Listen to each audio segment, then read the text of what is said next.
سبحانك لا علم لنا إلا ما علمتنا إنك أنت العليم الحكيم ولا حول ولا قوة إلا بالله العلي العظيم ولا حول ولا قوة إلا بالله العلي العظيم ولا حول ولا قوة إلا بالله العلي العظيم بلغ الرسالة أدى الأمانة وخسف الأمة ونصح الأمة وجاهد في الله حق جهاده حتى أتانا اليقين رب يسر ولا تعسر وتمم بالخير يا رب العالمين أما بعد قال الله سبحانه وتعالى في القرآن الكريم بعد أعوذ بالله من الشيطان الرجيم بسم الله الرحمن الرحيم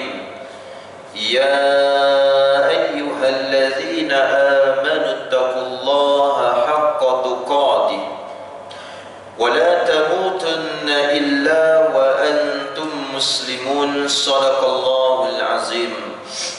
Yang bermaksud, wahai orang-orang yang beriman, bertakwalah kamu kepada Allah dengan sebenar-benarnya takwa, dan janganlah sesekali kamu mati melainkan kamu berada di dalam keadaan Islam. Surah Ali Imran ayat 102. Waqala Allah subhanahu wa ta'ala wa likulli ummatin ajal fa idza jaa ajaluhum la yastakhiruna sa'atan wa la yastaqdimun.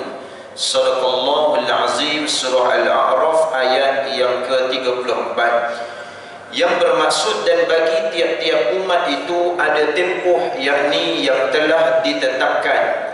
Maka apabila datang pada saat tempoh masanya, tidak akan dapat dikemudiankan walaupun sesaat, dan juga tidak dapat pula didahulukan walaupun sesaat.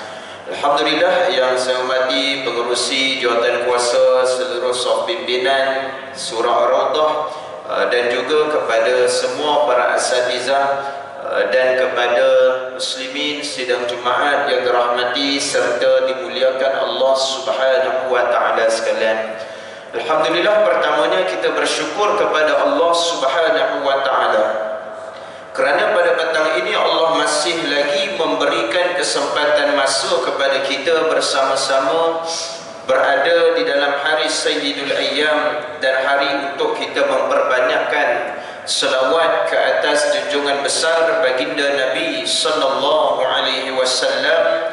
Mudah-mudahan kita memperolehi dengan syafaatnya dan kita memperolehi kebaikan daripada selawat yang diamalkan, khususnya pada hari Jumaat yang mulia ini. Muslimin sidang Jumaat dirahmati Allah Subhanahu wa taala sekalian. Ayat yang dibacakan pada permulaan sebentar tadi salah satunya daripada surah Al-A'raf pada ayat yang ke-34, yang mana membicarakan berkaitan dengan fitrah kehidupan kita sebagai seorang manusia ataupun sebagai seorang hamba. Apabila sesuatu permulaan akan adanya pengakhiran, apabila hidupnya sesuatu akan berakhir dengan kematian. Begitulah apa yang ada dalam kehidupan kita, yang asal daripada tiada, lalu Allah takdirkan kehidupan kita di atas dunia, dan pengakhiran semula kita akan kembali kepada Allah Subhanahu wa taala. Cuma persoalan yang besar di sini, bagaimanakah pengakhiran yang kita inginkan saat kita kembali kepada Allah Subhanahu wa taala? Sudah tentu dan pasti bila persoalan ini bertanya kepada diri kita, kita nak dengan saat pengakhiran yang baik ataupun kematian yang disebut sebagai husnul khatimah, mati sebagai yang baik, iaitu mati sama ada di tempat yang baik, sama ada mati dalam keadaan sedang lakukan kebaikan, sama ada mati itu kita sedang lakukan apa sahaja amal-amal kita. Ini yang kita harapkan. Justru dalam perbincangan perkara berkaitan dengan husnul khatimah terdapat dengan beberapa tanda dan juga disebutkan dengan beberapa hadis Nabi sallallahu alaihi wasallam yang menceritakan kepada kita bagaimana untuk mendapat dengan husnul khatimah, ataupun kita nak lihat daripada sudut tanda-tanda husnul khatimah. Dan perkara ni sebenarnya bagi yang telah berlalu maka kita saksikan, kita dapat lihat. Tapi bagi yang akan datang, kita mengharapkan agar salah satu daripada tanda-tanda ini kita dapat. Mudah-mudahan itu menjadi di antara husnul khatimah, pengakhiran hidup kita yang baik. Dan bila sebut sebagai tanda-tanda mati yang baik, mati yang dalam keadaan husnul khatimah ini, bukanlah dengan tujuan untuk kita menilai terhadap seseorang tersebut bila berlaku kematian. Kan? Jangan setengah bila walaupun betul ada diceritakan, ada dikeluarkan dengan beberapa tanda-tanda yang boleh kita rujuk untuk sekadar pengetahuan kita dan apa yang kita lihat secara gambaran kasar di hadapan mata. Bukan dengan tujuan kita nak menilai.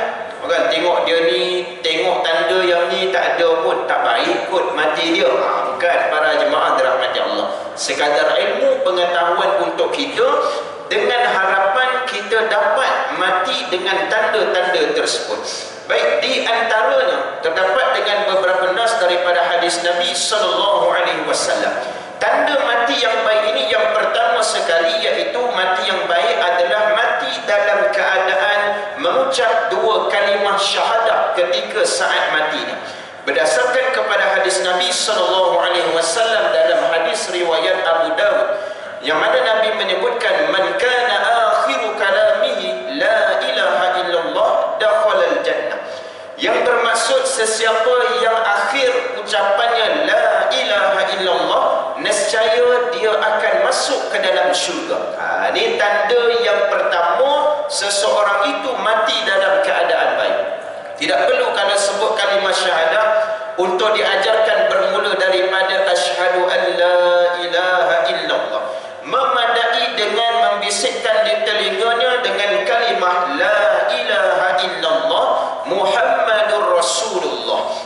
Kerana saat di penghujung akhir kehidupan seseorang itu pun ada ketikanya di sana datangnya dengan gangguan-gangguan, bisikan-bisikan syaitan yang lain. Satu.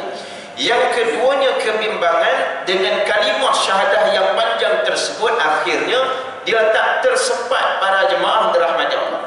Jadi cukuplah sekadar bisik di telinga dia la ilaha illallah Muhammadur Rasulullah.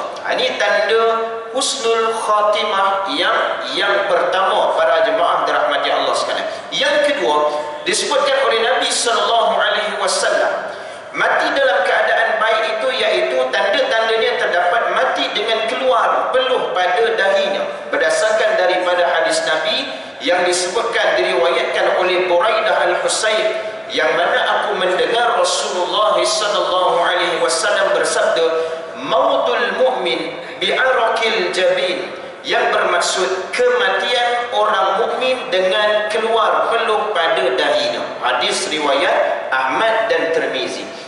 Jadi kadang-kadang sebab tu kata benda-benda tanda-tanda yang sebegini memang ada disebutkan sebagai rujukan untuk pengetahuan, untuk ilmu kita, tetapi bukanlah untuk kita nak menilai. Saya tengok baru ni ada kematian, dahinya tak berpeluh. Adakah dia tu mati su'ul khatimah atau husnul khatimah? Wallahu a'lam. Kadang mungkin bukan sekadar pada dahinya yang berpeluh saja, ada dengan tanda-tanda yang lain lagi para jemaah dirahmati Allah Subhanahu wa taala. Kan banyak tanda-tanda yang baik kalau kita boleh lihat. Kan baru ni kita diviralkan dengan kematian satu ahli keluarga yang besar yang terlibat dalam kemalangan. Last tinggal anak dia yang sulung lelaki seorang dia, para jemaah sekalian. Orang sedih para jemaah dirahmati Allah. Sampai dia nak imamkan solat jenazah adik-beradik dia yang lain, termasuk dengan mak ayahnya, para jemaah sekalian, sedih, menangis, tahan kesedihan tersebut. Dan bila ada satu bahagian kunjungan yang dilakukan kepada anak yang sulung ni, yang tinggal ni, para jemaah dirahmati Allah, diberikan telefon bimbit di antara salah seorang adik-beradiknya yang telah meninggal dunia, para jemaah sekalian. sedangkan telah berlalu dengan tempoh beberapa hari pun pemergiannya. Tapi bila dipegang itu ada bauan haruman yang wangi para jemaah dirahmati Allah.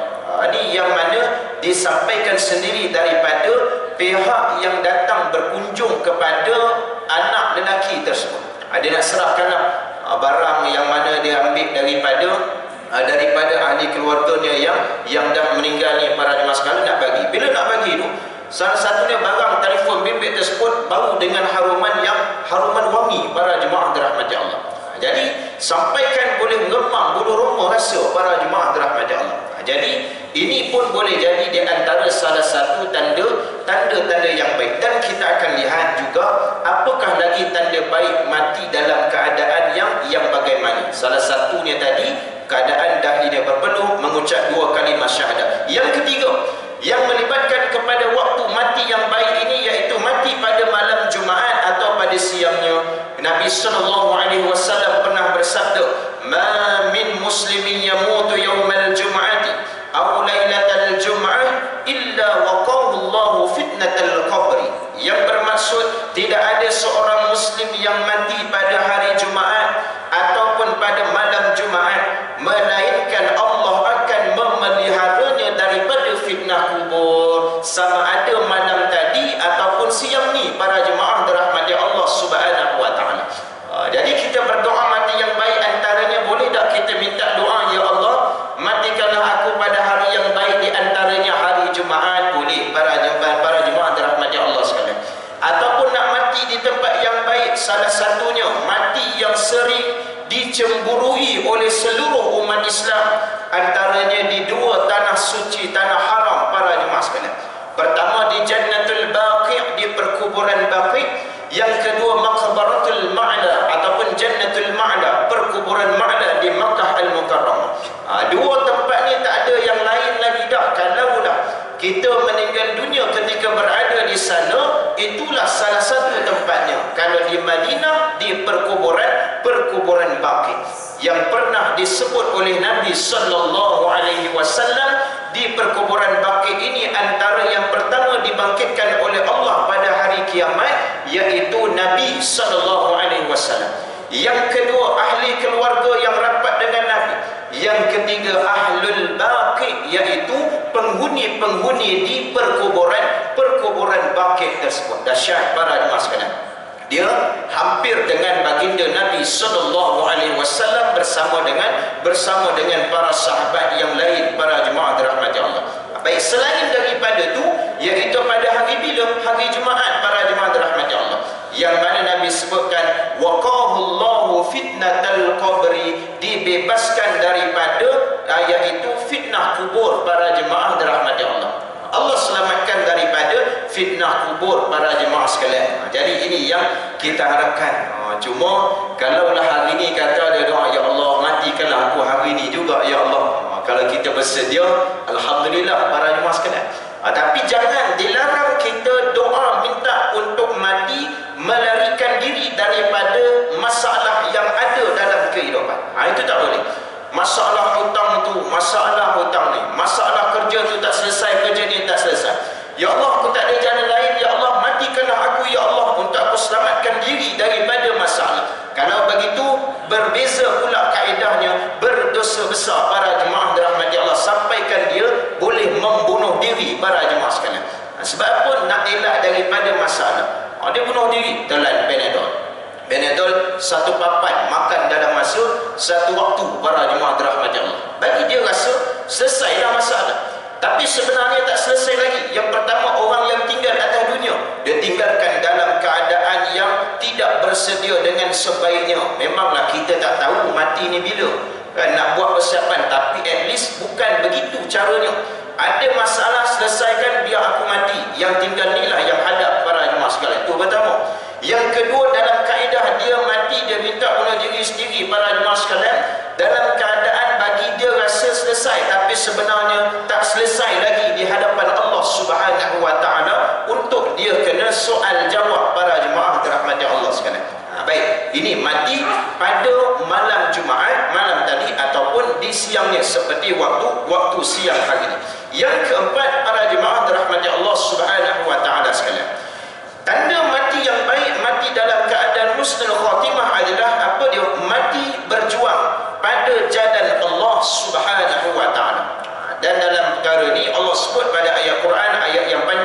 surah Ali Imran ayat 169 hingga ayat 171.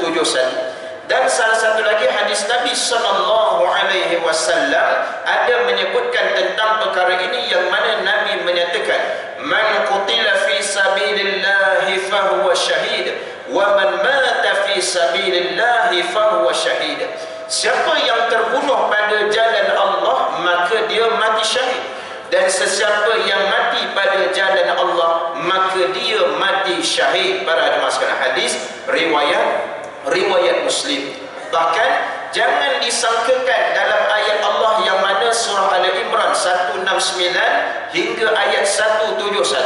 Dalam salah satu ayat tersebut menyebutkan, jangan kamu menyangkakan orang-orang yang mati di atas jalan Allah Subhanahu wa taala bahawasanya mereka itu adalah mati, tapi sebenarnya mereka itu adalah hidup di sisi Allah Subhanahu wa taala.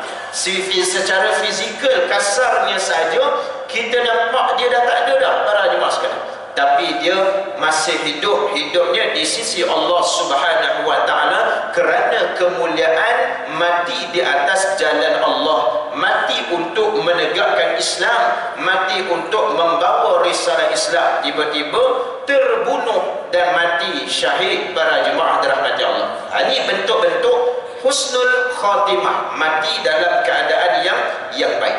Baik, yang kelima, bentuk mati husnul khatimah iaitu apa dia? Mati kerana dengan penyakit. Penyakit ini adalah penyakit taun, para jemaah sekalian. Disebut secara khusus, dan Nabi SAW sendiri pernah menyebutkan dalam hadis, at-ta'unu syahadatun likulli muslim. Mati kerana penyakit taun itu merupakan syahid bagi setiap orang muslim. Dan perkara ini pernah berlaku ketika mana pada 18 Hijrah, tahun 18 Hijrah, yang pernah pada ketika itu berlaku satu wabak taun yang melanda, yang tahun ini dinamakan tahun Amwas. Para jemaah sekalian, kenapa Amwas? Asalnya bermula penyebaran wabak taun ini daripada satu kawasan perkampungan di Palestin yang bernama Amwas. Ketika itu seramai 25,000 orang yang terkorban akibat daripada penyakit tersebut. Termasuklah di antara salah seorang daripada sahabat Nabi SAW, Ubaidah Al-Jarrah. Para jemaah sekalian, Muaz bin Jabal, para jemaah dirahmati Allah, terkorban kerana dengan penyakit taun itu. Para jemaah dirahmati Allah. Jadi kalau kita hari ini macam waktu ketika musim-musim PKP COVID hari itu, para jemaah sekalian, kan? Itu syahid yang di antara tahun wabak yang melanda. Bahkan Nabi SAW pun mengajarkan supaya tidak keluar daripada kawasan daerah tersebut, negeri tersebut, dan jangan masuk yang dari luar kepada sesuatu daerah kawasan negeri tersebut. Itu yang duk buat masa tu, apa nama ni, roadblock, duk buat persempadanan yang tak boleh masuk rentas negeri, daerah dan sebagainya secara berperingkat. Dan itu pun ada yang menjadi mangsa pengorbanan, terkorban di dalam penyakit wabak tersebut masa COVID melanda sangat hebat dulu, para jemaah dirahmati Allah. Jadi wabak ni di antara orang yang terkena wabak dan mati disebabkan dengan wabak tersebut adalah syahid, dan matinya adalah mati dalam keadaan yang baik. Bahkan kita tak minta pun, para jemaah dirahmati Allah. Itu bentuk yang kelima. Bentuk yang keenam yang disebut sebagai husnul khatimah, tanda mati yang baik, adalah mati kerana penyakit di dalam perut. Berdasarkan hadis Nabi SAW, wa man mata fil batni fahuwa syahid, yang bermaksud sesiapa yang mati dengan sebab penyakit di dalam perut, maka dia akan syahid. Hari ini kalau itu sebab apa? Kanser, para jemaah sekalian, penyakit kanser. Tapi bila sebut bab penyakit ni, para jemaah dirahmati Allah, jangan salah faham bermaksud kita tak lakukan amalan, para jemaah dirahmati Allah. Kan? Ada jenis orang tanya, para jemaah sekalian, kalau dah begitu, macam mana mati dia dalam keadaan dia mati dalam keadaan sakit tu? Betul dah sakit tu, contoh wabak ke, penyakit taun, wabak dan sebagainya, penyakit di dalam perut. Tapi dalam masa yang sama, bila dia tahu dia dapat penyakit tersebut, maka dalam masa yang sama dia pun tak nak solat. Bagaimanakah saat kematian dia? Wallahualam, nak kata para jemaah, sebab apa? Dia dah rancang untuk tak nak lakukan amalan tersebut, para jemaah sekalian. Tak boleh lah macam tu, para jemaah dirahmati Allah. Jangan ambil kira, ambil mudah, oh aku dah sakit begini, kalau aku mati syahid. Jadi aku tak payah lakukan amal. Sebab apa? Aku boleh dapat mati syahid dengan penyakit tersebut. Dia tak bolehlah plan rancang begitu para jemaah dirahmati Allah. Ibaratnya dia boleh macam bertolak ansur nak dapatkan syahid syurga Allah Subhanahu wa taala. Kalau begitu, mudahlah sifir hidup kita para jemaah dirahmati Allah sekalian. Hari ini sedekah RM50, esok lusa sebulan tak payah sedekah dah. Sebab apa? Kiraan RM50 kita sehari ni untuk 50 hari, sehari RM1. Okay? Kalau duk main duk kira, tak boleh kira macam tu para jemaah dirahmati Allah. Baik. Yang seterusnya, yang ketujuh, mati disebabkan dengan sebab runtuhan dan juga lemas. Yang mana Nabi SAW menyebutkan, asy-syuhada'u khamsa, al-mat'un wal-mabtun wal-ghariq wa sahibul hadmi wasyahidu fi sabilillahi azza wa jalla. Yang bermaksud mereka yang mati syahid itu ada 5 golongan. Yang pertama, mereka yang mati kerana taun. Ini wabak yang kita sebutkan dari para jemaah sekalian. Yang kedua, mereka yang mati kerana sakit di dalam perut, wal mabtun, para jemaah dirahmati Allah, sakit di dalam perut yang menyebabkan kematian. Dan yang ketiga, mereka yang mati lemas, para jemaah sekalian. Mati lemas, tapi mestilah dengan tujuan yang baik para jemaah dirahmati Allah. Biasa mati lemas ni sebab apa? Sebab berenanglah para jemaah sekalian. Dan tujuan dia untuk lakukan aktiviti tersebut bukan kerana dengan tujuan kemaksiatan para jemaah dirahmati Allah. Kalau sekadar orang kata beriadah sama dengan ahli keluarga, bawa pergi pantai, baik itu berenang menyelam, habis mati lemas para jemaah, itu tak apa. Jangan sekadar tu enjoy happy yang adanya perkara yang melibatkan kemaksiatan, maka dalam masa yang sama bila masuk dalam air tersebut pun ada kemaksiatan yang berlaku para jemaah dirahmati Allah Subhanahu wa taala sekalian. Ini maksud dia. Dan seterusnya, mereka yang mati di bawah runtuhan bangunan dan mereka yang mati kerana berjuang di jalan Allah Subhanahu wa taala.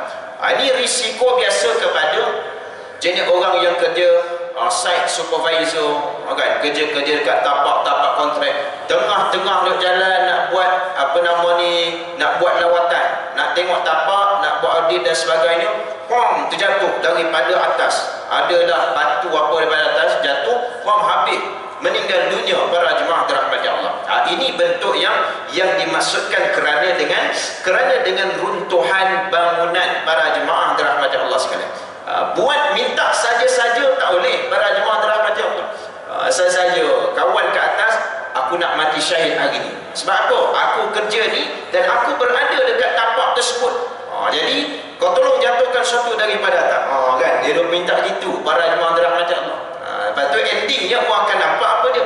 Mati di tapak pembinaan, syahid. Sedangkan benda tu dia minta para jemaah dirahmati Allah. Itu tak boleh. Yang dikatakan mati ini dalam keadaan yang tidak disengajakan, bukan dirancang para jemaah dirahmati Allah Subhanahu wa taala. Sebab mati itu pun yang Allah takdirkan, Allah jadikan sesuatu keadaan yang mana kita pun tak boleh nak jangka para jemaah dirahmati Allah. Bila sesuatu kematian itu berlaku atas tujuan yang telah dirancang, maka dia diistilahkan sebagai sesuatu yang dilakukan untuk membunuh, ibarat membunuh diri dia sendiri para jemaah sekalian. Ada sebab dia yang minta. Dia plan macam ni, aku plan hari ni aku pergi tabrak site, aku nak dapat mati syahid. Tujuan dia itu. Tapi dalam keadaan dirancang dan diminta para jemaah dirahmati Allah Subhanahu wa taala. Itu samalah kaedah dengan orang yang membunuh diri, mati dalam keadaan yang dirancang para jemaah dirahmati Allah Subhanahu wa taala sekalian. Baik, yang seterusnya, yang ke-8. Kematian seorang wanita ketika berada dalam waktu nifas dengan sebab anaknya ataupun mengandung. Dan di antara dalil yang menunjukkan demikian ini adalah hadis yang diriwayatkan oleh Abu Dawud bahawa Nabi SAW bersabda, wal mar'atu tamutu bi jam'in syahid, yang bermaksud wanita yang mati dalam waktu nifas atau mengandung adalah syahid. Ini kita maklumlah para jemaah dirahmati Allah Subhanahu wa taala sekalian. Sebab tu kadang waktu ini adalah seorang wanita isteri dalam keadaan nak bersalin, mengandung, maka para jemaah sekalian, banyakkan masa masa dan ampunkan dosa-dosanya. Dan kalau pesanan untuk kepada isteri, perbanyakkan juga minta ampun kepada suami, kepada ahli keluarga, orang-orang yang terdekat, para jemaah dirahmati Allah. Baik, yang berikutnya adalah mati dalam keadaan membela agama atau harta ataupun diri. Tujuan menyelamatkan diri, menyelamatkan ahli keluarga, dalam masa yang sama dia terbunuh, para jemaah dirahmati Allah Subhanahu wa taala sekalian. Ini pun termasuk mati yang dia bukan dirancang. Orang masuk rumah, pencuri masuk rumah. Bila pencuri masuk rumah, dia nak selamatkan ahli keluarga, nak selamatkan harta benda dan sebagainya. Bila dia selamat, akhirnya dia ni terbunuh, para jemaah sekalian, oleh musuh, oleh pencuri yang masuk dalam rumah tadi, para jemaah dirahmati Allah. Ini maksud daripada mati dalam keadaan membela diri ataupun harta yang ada, termasuklah juga dengan ahli keluarga, termasuk juga dengan membela agamanya, para jemaah dirahmati Allah. Tapi mesti hari ini, wakil situasi kita hari ini, mestilah kena dengan caranya. Kita ada juga prosedur dulu yang perlu dilakukan, para jemaah dirahmati Allah, bukan secara sembrono saja. Saya tak setuju, contoh para jemaah sekalian, saya tak setuju dengan pemerintahan hari ini, maka saya nak pergi Putrajaya, saya nak serah diri, biarlah saya mati, kena tembak dengan bodyguard, kena tembak dengan apa pun tak apa, yang penting saya pergi sana. Tak boleh, para jemaah sekalian. Sebab wakil balik pada situasi hari ini pula, tengok tak sesuai dengan kaedah begitu. Ada saluran, ada dia punya step-stepnya, para jemaah sekalian. Jadi begitu. Zaman hari ini, jangan buat sesuatu tu ikutkan pada hati, para jemaah dirahmati Allah.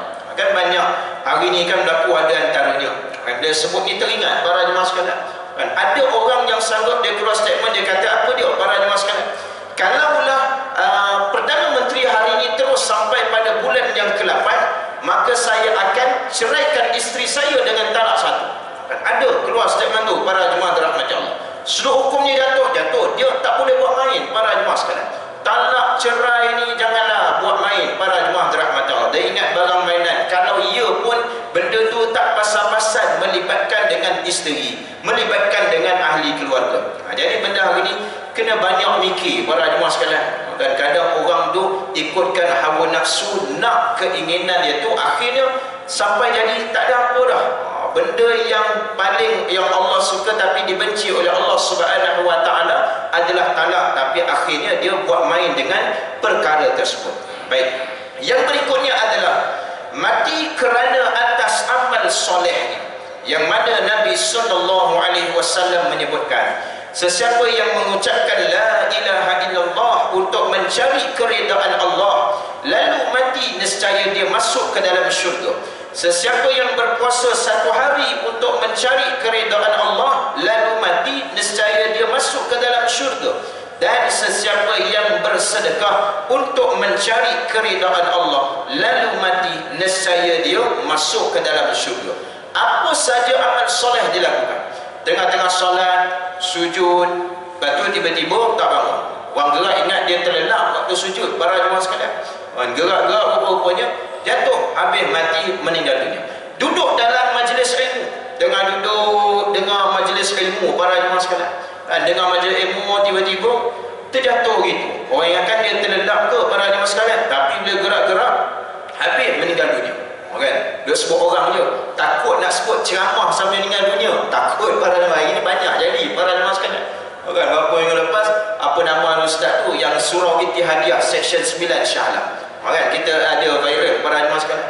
Tengah-tengah ceramah, batuk, para jemaah sekalian, akhirnya habis jatuh, meninggal dunia. Lepas tu baru ni pula, minggu yang lepas tak silap, kedua minggu lepas, khutbah Jumaat, lepas khutbah meninggal dunia. Itu takut sebut, para jemaah sekalian. Takut terkena, para jemaah. Tapi tak nak dah sampai masa, kenalah terima, para jemaah dirahmati Allah. Baik, muslimin jemaah dirahmati Allah Subhanahu wa taala sekalian. Demikian tadi di antara beberapa yang disebutkan oleh hadis Nabi SAW tentang tanda-tanda husnul khatimah. Mudah-mudahan kalau kita tidak dapat berada pada kesemua keadaan tanda tersebut, ada salah satu itu pun mudah-mudahan kita tergolong di dalamnya, para jemaah sekalian. Tidak mati berpedai berpeluh ke hari Jumaat ke, para jemaah sekalian, tengah duk buat amal soleh waktu tu mati, para jemaah dirahmati Allah. Mudah-mudahan pengakhiran kita seperti mana apa yang kita minta kepada Allah dalam keadaan husnul khatimah, insya-Allah. Jadi sekadar itu daripada saya, yang baik dari Allah, yang lemah dan kurang pada diri saya mohon ampun dan maaf. Aku qouli hadza wa astaghfirullahal azim li wa lakum. Assalamualaikum warahmatullahi taala wabarakatuh.